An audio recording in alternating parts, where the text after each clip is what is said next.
आपको बताएंगे किस तरह ईरान ने बदला ले लिया है। ईरानी सेना की एक बार फिर पाकिस्तान में बड़ी स्ट्राइक हुई है। आतंकी इस्माइल शाहबख्श को मार गिराया गया है। बहुत बड़ी खबर, जैश अल बदल के ठिकानों पर हमला किया गया है। ईरान की एक बार फिर से ये पाकिस्तान पर स्ट्राइक हुई है। पाकिस्तानी सीमा में घुसकर ईरानी सेना के हमले हुए हैं।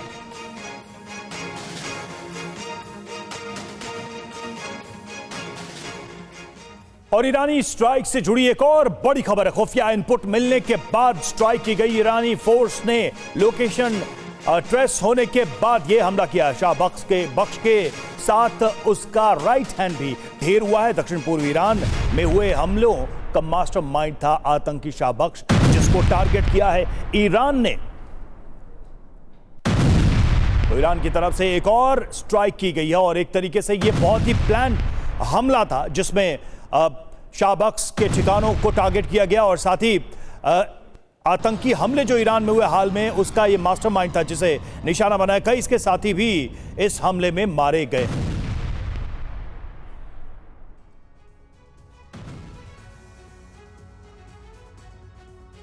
और आइए अब आपको ग्राफिक्स के जरिए समझाते हैं कैसे ईरान पाकिस्तान में घुसकर आतंकियों का सफाया कर रहा है और कैसे वो एक एक हमले का बदला ले रहा है।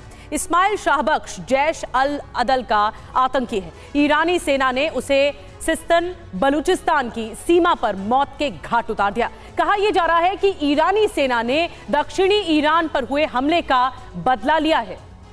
और इसी सिलसिले में हमारे साथ इसी खबर पर और ज्यादा तफसील से जानकारी देने के लिए मनीष झा जुड़ चुके हैं। मनीष, ये सोची समझी रणनीति समझ में आ रही है ईरान की, जिस तरह से पाकिस्तान में घुसकर ये स्ट्राइक की गई है। एक तरह से याद दिलाने की ये कोशिश है पाकिस्तान को कि आपकी हिमाकत चलेगी नहीं।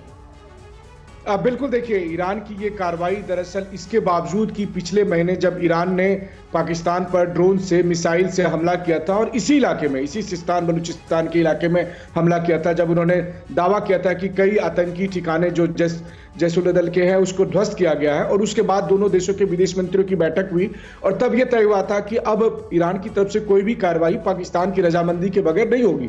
लेकिन इसके बाद भी जब ईरान ने यह ऑपरेशन किया तो साफ तौर पर है, दरअसल ईरान का यह कहना है कि जिस तरह से पाकिस्तान अपने एयर स्पेस के इस्तेमाल की इजाजत देता है अमेरिका को ईरान के खिलाफ हमले के लिए, तो वैसी स्थिति में ईरान और पाकिस्तान के बीच के संबंध नॉर्मल हो भी नहीं सकते। और वैसे भी पाकिस्तान के साथ आप किसी भी पड़ोसी देश का देखिए, मुझे तो अब वो दिन दूर नहीं लग रहा है जब तालिबान भी पाकिस्तान पर अटैक करेगा ये कहकर कि आप आतंकी ठिकानों को। ठीक है, लेकिन मनीष एक चीज है कि जैश अल अदल का जो ये सरगना था इस्माइल, ये 2012 से ऑपरेट कर रहा है। ईरान में कई जगहों पर हमले किए, इसने ईरानी पुलिस स्टेशन से लेकर सेना को टारगेट किया।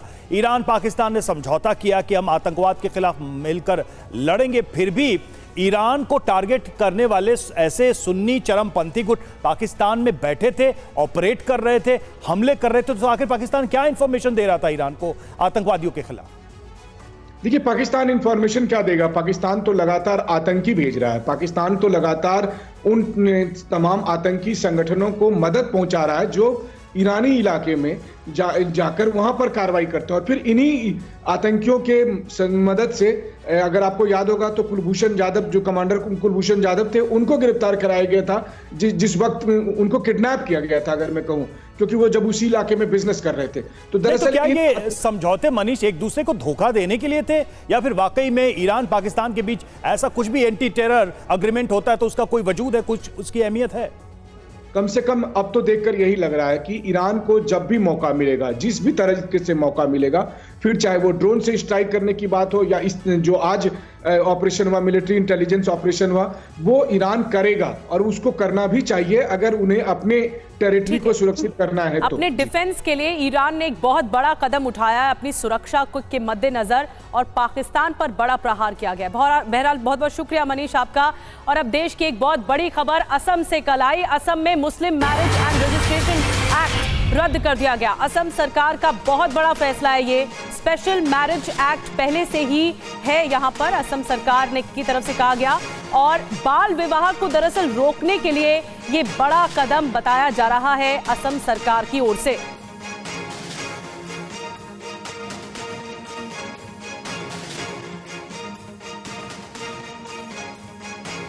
तो क्या हेमंत सरकार का यह फैसला असम में भी यूसीसी आने का संकेत है? उत्तराखंड यूसीसी को लागू करने वाला देश का पहला राज्य बन चुका है। हेमंत बिस्वा शर्मा कई बार ये बात कह चुके हैं, बता चुके हैं कि उनकी सरकार राज्य में यूसीसी लाने के लिए तेजी से काम कर रही है। तो उत्तराखंड में यह पहले हो चुका और देखिए एक बड़ा कदम अब असम सरकार की तरफ से भी उठाया गया है। और अब आपको बताते हैं कि कैसे मुस्लिम विवाह और तलाक पंजीकरण अधिनियम 1935 को असम में खत्म किया गया और इसे निरस्त किया गया और इस एक्ट के तहत अब क्या प्रावधान थे। इस एक्ट के तहत शादी का रजिस्ट्रेशन होता था और रजिस्ट्रेशन में इस बात से फर्क नहीं पड़ता था कि लड़की की उम्र 18 साल से ज्यादा हो या पुरुष की उम्र 21 साल या उससे ज्यादा हो, यानी बाल विवाह को भी बढ़ावा मिलता था इस एक्ट के जरिए। अब असम सरकार का ये तर्क है इसे निरस्त करने के पीछे, क्योंकि शादी के लिए देश में पहले से ही स्पेशल मैरिज एक्ट है, तो अब इस कानून की जरूरत थी क्या है। साथ ही इस कानून के खात्मे के साथ बाल विवाह को भी रोकने में मदद मिल सकेगी। और आपको बता दें कि असम में मुस्लिम मैरिज एक्ट खत्म हुआ है, तो ऐसे में सीएम हेमंता बिस्वा शर्मा ने क्या कुछ कहा है, आपको बिग वॉल के जरिए बड़ी डिटेल्स बताते हैं।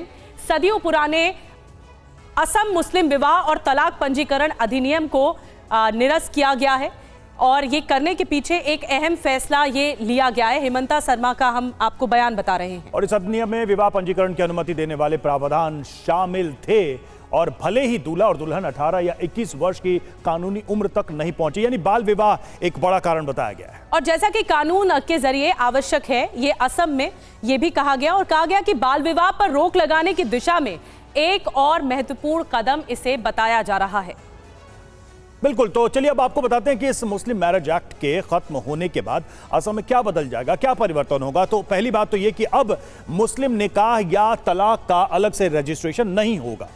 कम उम्र में विवाह इस कानून के तहत वैलिड था, अब वो नहीं हो पाएगा, यानी कि जो फिक्स एज है शादी की उसको हासिल करना होगा, उसको तय करना होगा। मुस्लिमों में स्पेशल मैरिज एक्ट के तहत निकाह नहीं होता था, अब होगा।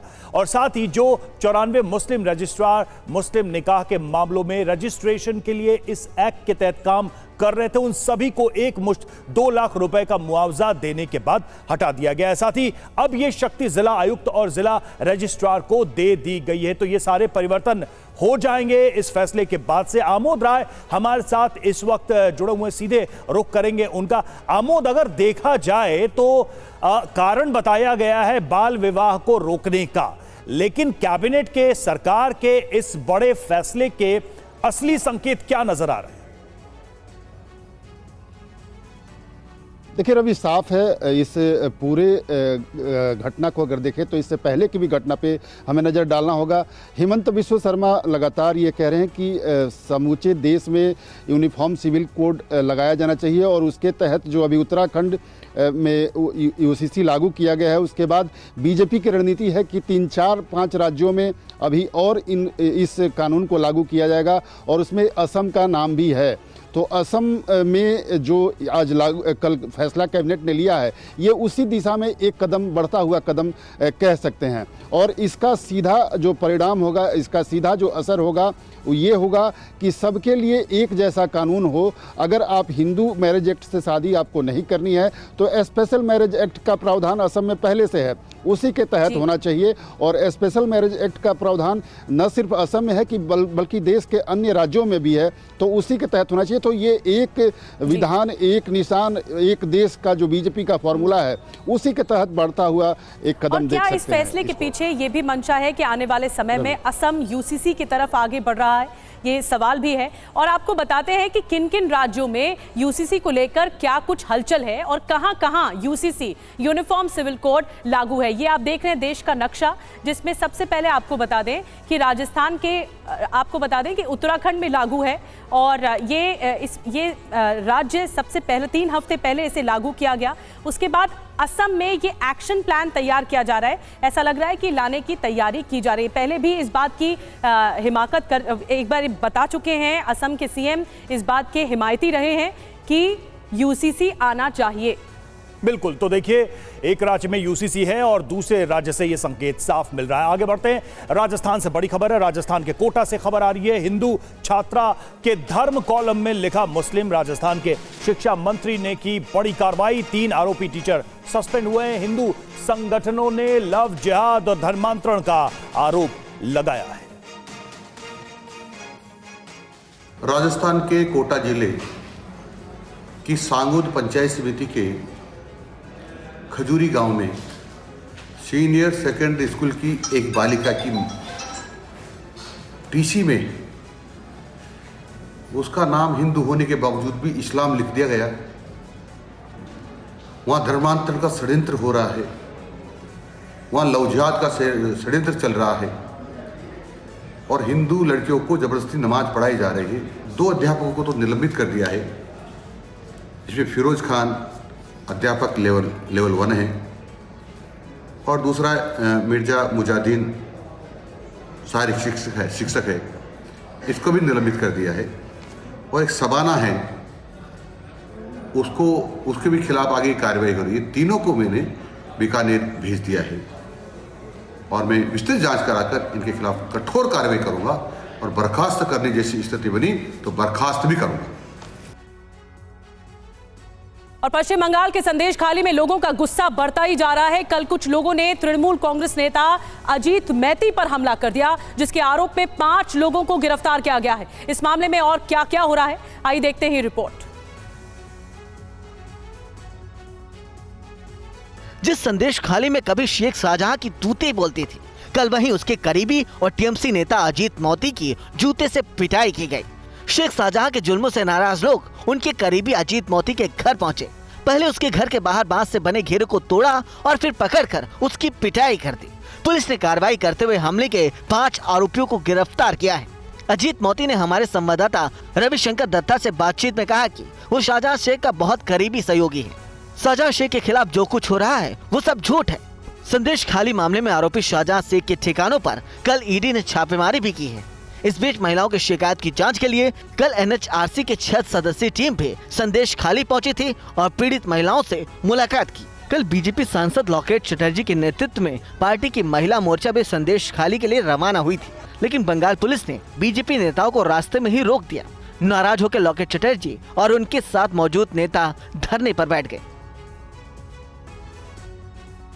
कांग्रेस और आम आदमी पार्टी के बीच गठबंधन का ऐलान संभव है। सुबह 11:30 बजे आम आदमी पार्टी कांग्रेस की प्रेस कॉन्फ्रेंस होनी है। दिल्ली, गुजरात, गोवा में गठबंधन का ऐलान संभव है। चंडीगढ़ और हरियाणा में भी गठबंधन का ऐलान हो सकता है।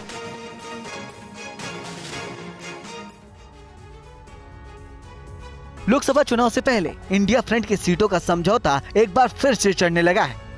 दिल्ली से लेकर पश्चिम बंगाल तक सीट शेयरिंग पर बात बनती दिख रही है। सूत्रों के मुताबिक कांग्रेस और आम आदमी पार्टी में भी सीट का समझौता लगभग फाइनल है।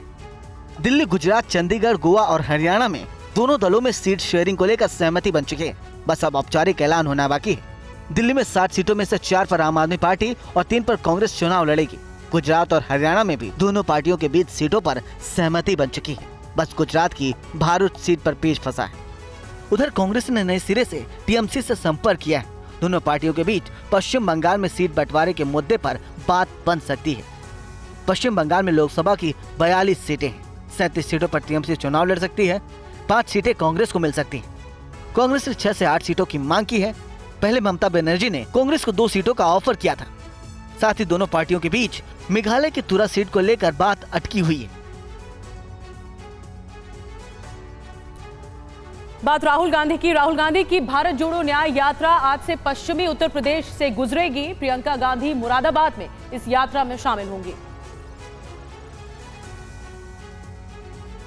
लोकसभा चुनाव से पहले कांग्रेस नेता राहुल गांधी न्याय यात्रा पर निकले हुए हैं। राहुल गांधी की भारत जोड़ो न्याय यात्रा पश्चिम उत्तर प्रदेश के 8 जिलों से होते हुए आगरा से फतेहपुर सीकरी लोकसभा होते हुए राजस्थान में प्रवेश करेगी। आज से पश्चिमी उत्तर प्रदेश से शुरू होने जा रहे न्याय यात्रा में राहुल गांधी के साथ बहन प्रियंका गांधी भी शामिल हो रही हैं। प्रियंका मुरादाबाद से चलकर अमरोहा, संभल, बुलंदशहर, अलीगढ़, हाथरस, आगरा होते हुए फतेहपुर सीकरी लोकसभा तक इस यात्रा में साथ रहेंगे। वहीं समाजवादी पार्टी और कांग्रेस के बीच यूपी में सीट बंटवारे के बाद अब एसपी अध्यक्ष अखिलेश यादव और कांग्रेस नेता राहुल गांधी एक साथ दिखेंगे। अखिलेश 25 तारीख को आगरा में राहुल गांधी के भारत जोड़ो न्याय यात्रा में शामिल होंगे। जाएंगे, हम यात्रा में जाएंगे और उनका बहुत जल्दी विस्तृत कार्यक्रम आने वाला है। जो आगरा में कार्यक्रम होगा उसमें विस्तृत कार्यक्रम आने के बाद मैं शामिल होऊंगा।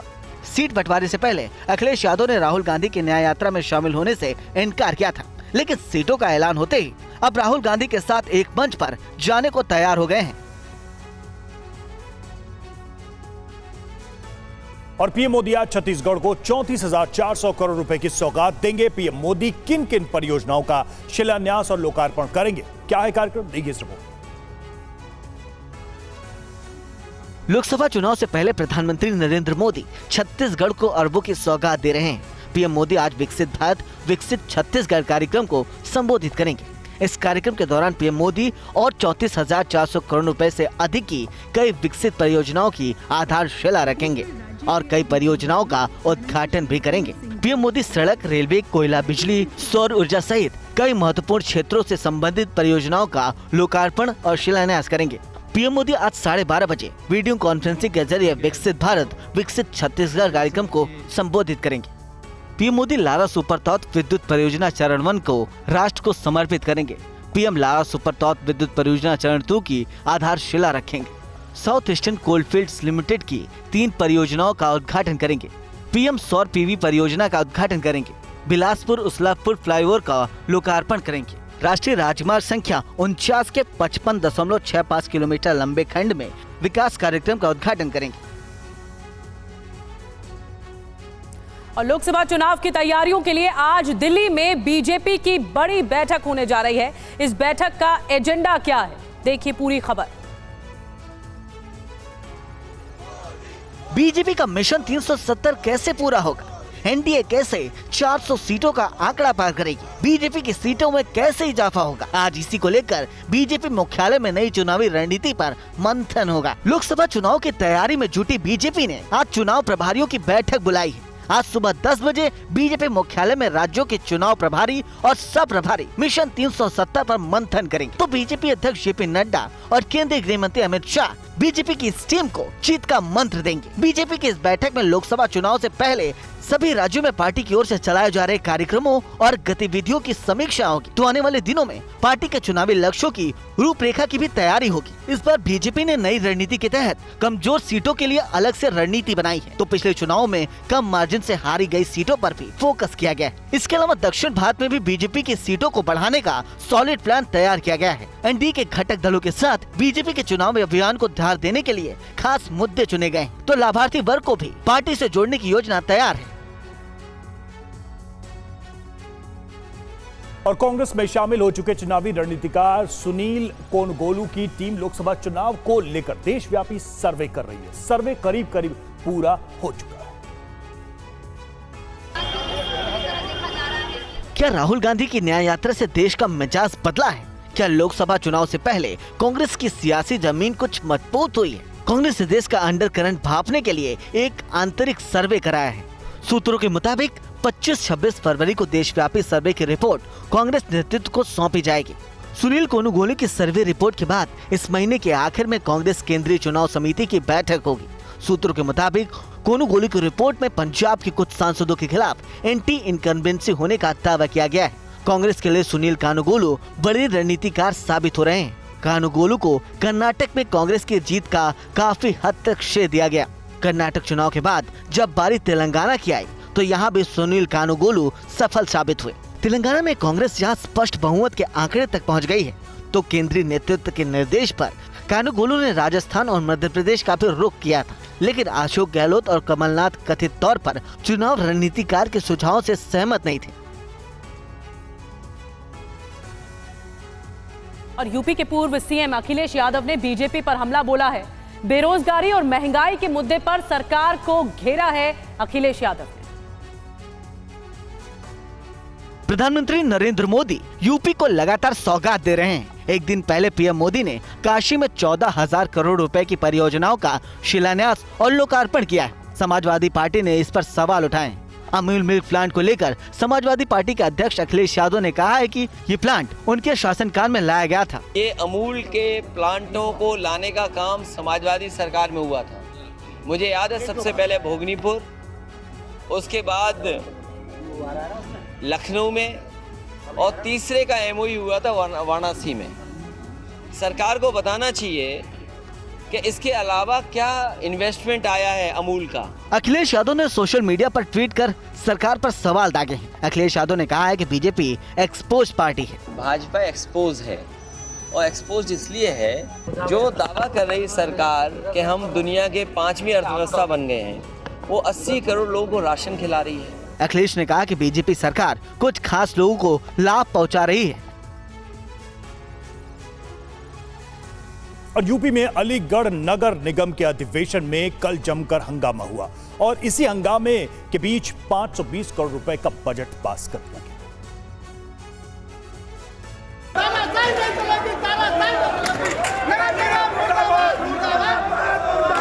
ये तस्वीर है अलीगढ़ नगर निगम के अधिवेशन की और हंगामा कर रहे लोग समाजवादी पार्टी के पार्षद। गुस्सा इतना कि कुर्सियों को नहीं बख्शा। बोर्ड की बैठक में सभी पार्षद की ओर से अपनी अपनी मांग रखी जा रही थी। अपने क्षेत्र की समस्याओं को मेयर और नगर आयुक्त के सामने रखा जा रहा था। समाजवादी पार्टी के पार्षदों का आरोप है इस बीच नगर निगम का 520 करोड़ का बजट पास कर दिया गया। इससे वो नाराज होकर हंगामा करने लगे। मेयर प्रशांत सिंघल ने समाजवादी पार्टी के पार्षद के इस हंगामे को विपक्ष की राजनीति चमकाने की साजिश करार दिया है। 348 में से 260 समस्याओं का निवारण अब तक हो चुका है। बहुत से लोग पार्षद अपनी राजनीति चमकाने के लिए यहाँ पर आए हैं। उनमें से बहुत से लोग जो कह रहे हैं वो लोग अब तक शिकायत लेकर आते ही नहीं है। नाराज पार्षदों ने सड़क पर भी हंगामा किया और निगम प्रशासन का पुतला जलाया। खबर बिहार से है। बिहार के मुजफ्फरपुर में बैंक लूटने की कोशिश नाकाम हो गई। लुटेरों ने बैंक के सिक्योरिटी गार्ड को गोली मारी और फरार हो गए। देखिए पूरी खबर। तस्वीरें मुजफ्फरपुर के बैंक में हुई वारदात की है। मुजफ्फरपुर के इस बैंक में करीब 6 लुटेरों ने लूट की वारदात को अंजाम देने की कोशिश की। बैंक लूटने पहुंचे इन बदमाशों की बैंक में तैनात होमगार्ड के जवान से हाथापाई हुई। इस बीच बदमाश ने होमगार्ड पर सीधे गोली दागी। ये गोली होमगार्ड के पैर के ऊपरी हिस्से में लगी। फरार होते वक्त लुटेरे होमगार्ड के जवान की राइफल भी छीन कर ले गए। होमगार्ड जवान के साहस से बैंक में लूट की वारदात होते होते बच गई। लुटेरे बैंक में रखे कैश को अपने साथ नहीं ले जा पाए तो घायल सिक्योरिटी गार्ड को अस्पताल में इलाज के लिए भर्ती करवाया गया है। बैंक में जो हमारा होमगार्ड जवान मौजूद था उसने बहादुरी दिखाते हुए उनको रेजिस्ट किया और ये जो स्कफल हुआ उसमें जो गार्ड था उसका उन्होंने जो उसके साथ जो हथियार था उसे ले लिया है, लेकिन वो अपने अटेम्प्ट में फेल हो गए हैं और अभी वो 5 गिनती में 5 दिख रहे हैं। वो पांचों फरार हैं। हम लोग सीसीटीवी और मैनुअल इनपुट पे काम कर रहे हैं। सीसीटीवी फुटेज के आधार पर पुलिस अब लुटेरों की पहचान में जुटी है। और किसानों ने दिल्ली कूच का प्लान 29 फरवरी तक टाल दिया है। किसान आज देश भर में कैंडल मार्च भी निकालने जा रहे हैं। देखिए किसान आंदोलन से जुड़ी हुई पूरी खबर। किसानों का दिल्ली कूच का प्लान फिलहाल भले ही टल गया है, लेकिन वो पंजाब हरियाणा के शंभू बॉर्डर पर डटे रहेंगे। कल शाम प्रेस कॉन्फ्रेंस करके इन किसानों ने कहा कि जब तक हरियाणा के अधिकारियों के खिलाफ हत्या का मुकदमा और शुभकरण को शहीद का दर्जा नहीं मिल जाता तब तक आंदोलन जारी रहेगा। वो शुभ कर्म को मतलब न्याय नहीं मिलता उतनी देर तो अभी बात जो है वो यहीं पे बैठ के करेंगे। किसानों ने कल कैंडल जलाकर शुभकरण को श्रद्धांजलि दी। तस्वीर यहाँ दिखाए तो देखिए यहाँ पर कैंडल मार्च निकाला गया है। इस पूरे आंदोलन के दौरान जो किसान हैं जिनको हिंसा के शिकार हुए हैं उनकी याद में यहाँ पर ये कैंडल मार्च निकाला गया है। किसानों ने आज देश भर में कैंडल मार्च का आह्वान किया है। 25 फरवरी को शंभू और खनौरी बॉर्डर पर WTO के विशेष सम्मेलन कर रहे देश भर के किसानों को जागरूक किया जाएगा और 27 फरवरी को शंभू और खनौरी बॉर्डर पर किसानों की बैठक आयोजित होगी। 28 फरवरी को संयुक्त किसान मोर्चा और किसान मजदूर मोर्चे की साझा बैठक होगी। इसके बाद 29 फरवरी को किसानों के आंदोलन के नए प्लान का ऐलान होगा।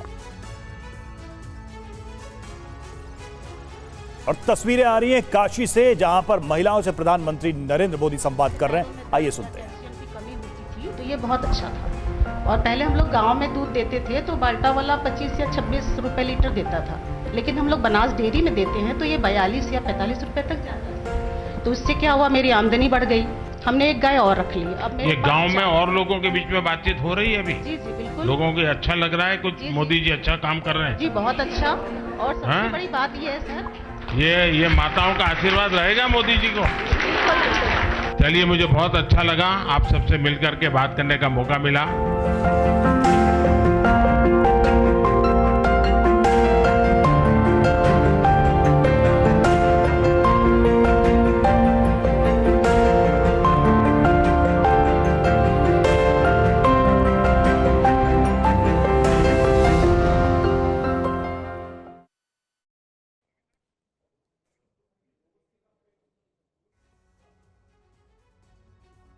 हरियाणा के हिसार में कल पुलिस और किसानों के बीच खूनी झड़प हुई। दोनों पक्षों के कई लोग घायल हो गए। देखिए रिपोर्ट।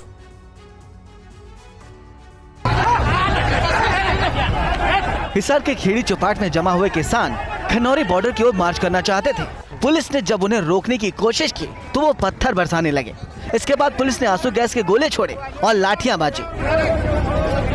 पुलिस और किसानों के बीच काफी देर तक संघर्ष चला। इसमें कई किसान और पुलिसकर्मी घायल हुए हैं। किसानों और पुलिस के बीच हुई झड़प के इस वीडियो फुटेज में साफ देखा जा सकता है कि पुलिस उपद्रव फैलाने वाले एक आरोपी को हिरासत में लेकर आगे बढ़ रही थी, तो किसानों ने पुलिस कर्मियों को घेर लिया और दोनों पक्ष आमने सामने आ गए। हालात को देखते हुए जिला प्रशासन ने खेड़ी चोपटा में अतिरिक्त सुरक्षा बलों की तैनाती की। रिपोर्ट के मुताबिक किसान यूनियन और खाप पंचायतों ने किसानों से खेड़ी चोपटा में इकट्ठा होने को कहा था। ये किसान यहां से पंजाब सीमा पर खनौरी तक मार्च करना चाहते थे, लेकिन पुलिस ने उन्हें रोक दिया था। इससे किसान भड़क गए। हरियाणा के किसान पिछले 5 दिनों से खेड़ी चोपटा में धरने पर बैठे थे।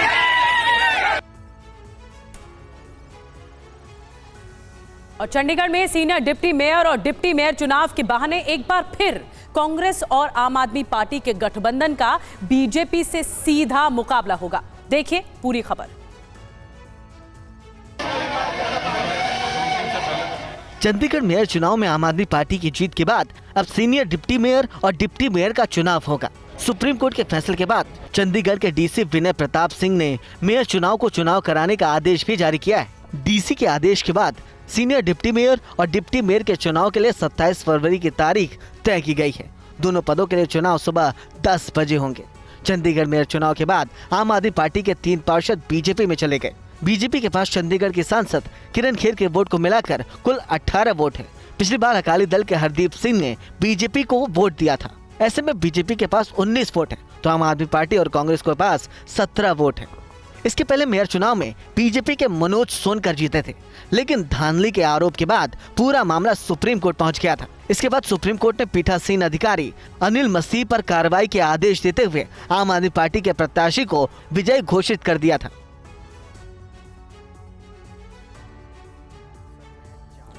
और उत्तराखंड के पूर्व मंत्री और कांग्रेस नेता हरक सिंह रावत को ईडी ने समन जारी किया है। रावत पर क्या क्या आरोप हैं, आइए देखते हैं। वन विभाग की जमीन पर अवैध कब्जे और पेड़ काटने के मामले में ईडी ने हरक सिंह रावत और उनकी बहू अनुकृति को मनी लॉन्ड्रिंग एक्ट के तहत समन जारी किया है। हरक सिंह रावत को 29 फरवरी और उनकी बहू अनुकृति से 7 मार्च को ईडी ने पूछताछ के लिए बुलाया है। ईडी की कार्रवाई राज्य में दर्ज 2 अलग अलग एफआईआर के आधार पर हो रही है। पहली एफआईआर उत्तराखंड पुलिस ने दर्ज की थी, जिसके मुताबिक एक जमीन पर 2 पावर ऑफ अटर्नी का पंजीकरण कराया गया था, जिसके कारण कोर्ट ने बैनामा रद्द कर दिया था।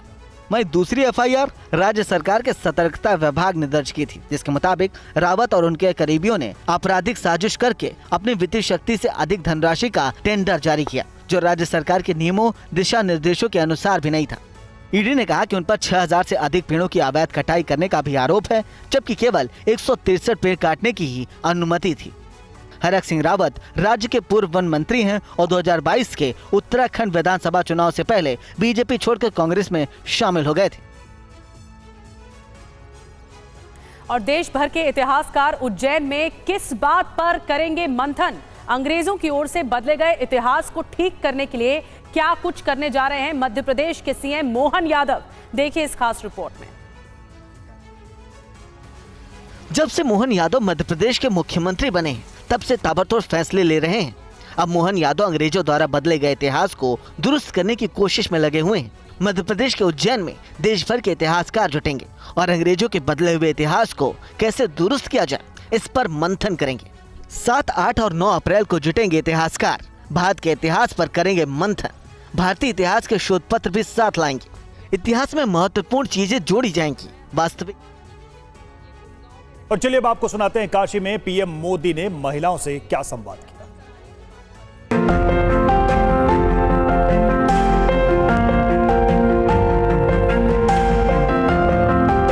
गीर गाय जब से आई है तो मेरे घर में इनकम आ गई है और इससे मैं बहुत खुश हूँ। घर में आप इतनी कमाई आप कर रही हैं जी, तो आपकी जरा दादागिरी बढ़ गई होगी। फिर ऐसा तो नहीं होगा मोदी जी ने घर में झगड़ा करवा दिया। आप तो बड़ा स्टार्टअप चलाती हो। सब दुखों की एक दवा गिर गाय। बहुत बहुत धन्यवाद सर कि आज हमको, जिसकी हमकी अनुभूति भी नहीं थी कि सर आपसे हम मुलाकात कर सकते हैं, आप हम बहनों को यहाँ बुलाएं और आपसे तो गाय मिली उसका आनंद नहीं है सर। गाय के ही सौजन्य से तो सर हम यहाँ पर आए हैं। और सर गिर गाय मिलने से सर हम तो आत्मनिर्भर तो हुए ही हैं सर। उसके साथ साथ सर हमारी संस्कृति का भी विकास हुआ है। अच्छा, आप में से किसी को विचार आया कि अपनी गाय के साथ सेल्फी ले? जी सर, हम लोग लिए हैं। ले लिए हैं? जी सर हमारे बच्चे ना जाते हैं, उनसे अपनी बातें शेयर करते हैं, उसको सहलाते हैं, उसके गले मतलब मिल जाते हैं। आपने हमें गिर गाय दिया, उसके लिए आपको बहुत बहुत धन्यवाद। हमारी गिर गाय साहब रोज लगभग 17 से 18 केजी दूध देती है। 18 केजी? अच्छा, हमारा गुजरात में मैंने नियम बनाया था कि किसी पुरुष को पैसे मत दो दूध के। अच्छा। महिला को सीधा मिलना चाहिए। यहाँ शुरू किया कि नहीं किया? हैं? देखिए, मैं आज बोल करके जा रहा हूँ, अभी आपके अकाउंट में दूध का पैसा महिलाओं के अकाउंट में ही जाएगा, किसी पुरुष के अकाउंट में नहीं जाएगा। फिर ऐसा तो नहीं होगा मोदी जी ने घर में झगड़ा करवा दिया। और सर जी, जो बोनस का पैसा आता है, मैं उससे गोबर खरीदती हूँ और बर्मिंग खाद का। अच्छा, वो काम शुरू किए हैं? जी सर जी, बर्मिंग खाद बनाती हूँ। हमारी बर्मिंग खाद जो है महीने का लगभग 40 से 50 कुंटल जो है तैयार होता है, उसे मैं मार्केट में सेल करती हूँ। अरे वाह, आप तो बड़ा स्टार्टअप चलाती हो। गिर गाय जो पाँव पड़ा है बहुत ही शुभ है। उनके आने से उनकी गिर गाय आने से 14 साल के बाद हमारे यहाँ बछड़ी हुई, जिन्हें हम प्यार से हनी बनी कहते हैं। हमारे में काफी गाय के साथ भी जुड़ गया। जी सर मेरे पास कोई गाय नहीं थी और मेरे पास पहली गिर गाय आई और इसके पहले मैं बहुत सर परेशान भी रहती थी। मेरे यहाँ पारिवारिक आर्थिक तंगी भी चलती थी, आए दिन मेरे घर में दुर्घटनाएं होती थी। अब ऐसा कुछ नहीं है सर, सब गौ माता के आशीर्वाद से सब अच्छा हो रहा है सर, इसलिए मैं आपका आभार व्यक्त करना चाहती हूँ सर। कितना मिलता है और कितना कमाई होती है? महीने का सर आ जाता है 8 से 9 हजार रुपए। पहले कितना मिलता था? कुछ नहीं था सर, पहले कुछ था ही नहीं, तो मिलेगा कहाँ से? घर में आप इतनी कमाई आप कर रही हैं जी, तो आपकी जरा दादागिरी बढ़ गई होगी। अब महिलाओं को जो आप सशक्तिकरण की ओर ले जा रहे हैं सर, उसके लिए भी मैं आपकी थैंकफुल हूँ। अब जो गिर गाय है बहुत अच्छी है, मतलब परिवार की फैमिली मेंबर बन गई है। जी, परिवार की फैमिली मेंबर बन गया। और मेरे जो दादाजी हैं, मतलब उनको 2 बेटे हैं, और बोलते हैं कि मेरे 3 बेटे हैं जो कि एक गिर गाय दिए हैं दूध खाने के लिए हमें। मैंने पंजाब के मुख्यमंत्री थे बादल साहब, तो उन्होंने मुझसे गिर गया, तब तो मैं राजनीति में नहीं था, लेकिन मेरा उनसे अच्छा परिचय था। तो उन्होंने मुझे कहा कि मुझे गिर गाय चाहिए, आप दीजिए। तो मैंने उनको 5 गिर गाय दी। बाद में मुख्यमंत्री बन गया। तो एक बार हम सब मुख्यमंत्रियों का भोजन था, तो उन्होंने कहा, भाई ये गुजरात के लोग ऐसे हैं, इनकी गाय भी ऐसी है। मैंने कहा क्या हुआ? बोले किसको मारती नहीं है। आपको भी यही अनुभव आया ना? जी सर। जी। बच्चे भी गाय के पास चले जाते होंगे। हाँ सर। मुझे गिर गाय जब मिली न, तो मेरे यहाँ बांधने के लिए जगह नहीं था, उसको मैं रोड पर बांधी। जगह उसके पहले था, लेकिन 15 बरस से वह स्टे पड़ा था, मुकदमा भी चल रहा था। जब गिर गाय आई तो मैंने उनसे प्रार्थना की, हे माता कम से कम आप अपने लिए ये सुलभ कराइए, इस जमीन का झगड़ा शांत कराइए। वो झगड़ा भी समाप्त हो गया। पहली बात तो ये बहुत खुशी की बात। मेरे पैर से चला भी नहीं जाता था। मैं सोचे कि अब तो ये गाय आ गई, हम इनकी सेवा कैसे करेंगे। दवा बहुत हुआ, डॉक्टर बोले ऑपरेशन करने के लिए कमर का, वह भी नहीं करवाए। जब वो आई, उनका दूध का सेवन करने लगे तो दवा भी बंद हो गया, मेरा मर्ज भी खत्म हो गया। सर आपकी ये देन है जो कि गिर गाय आई। तो सब दुखों की एक दवा गिर गाय। मेरी पारिवारिक स्थिति सही ठीक नहीं थी। उनके आने से मेरी पारिवारिक स्थिति में सुधार आ गया और मैं बहुत खुश हूँ सर जी कि आपने मुझे गिर गाय दिया। गिर गाय जब से आई है तो मेरे घर में इनकम आ गई है और इससे मैं बहुत खुश हूँ। आपको मालूम है, सरकार एक मुंह पका खुर पका बीमारी होती है, उसके वैक्सीनेशन के लिए सरकार पैसे खर्च करती है। ये डेयरी भी करती है, तो वो वैक्सीनेशन रेगुलर करवाना चाहिए। करवाएंगे? चलिए। जब से वो गिर गाय आई है तो अच्छा दूध भी उसका है और बच्चे डरते भी नहीं हैं और ये उसका दूध और घी दोनों ही बहुत पौष्टिक है। जैसे पैरों में दर्द या कैल्शियम की कमी होती थी तो ये बहुत अच्छा था। और पहले हम लोग गांव में दूध देते थे तो बाल्टा वाला 25 या 26 रुपए लीटर देता था, लेकिन हम लोग बनास डेयरी में देते हैं तो ये 42 या 45 रुपए तक जाता है। तो इससे क्या हुआ, मेरी आमदनी बढ़ गई। हमने एक गाय और रख ली। अब ये गांव में और लोगों के बीच में बातचीत हो रही है अभी? जी जी बिल्कुल। लोगों को अच्छा लग रहा है कुछ? जी, मोदी जी अच्छा काम कर रहे हैं? जी बहुत अच्छा। और सबसे बड़ी बात ये है सर, ये माताओं का आशीर्वाद रहेगा मोदी जी को। चलिए, मुझे बहुत अच्छा लगा आप सबसे मिलकर के बात करने का मौका मिला।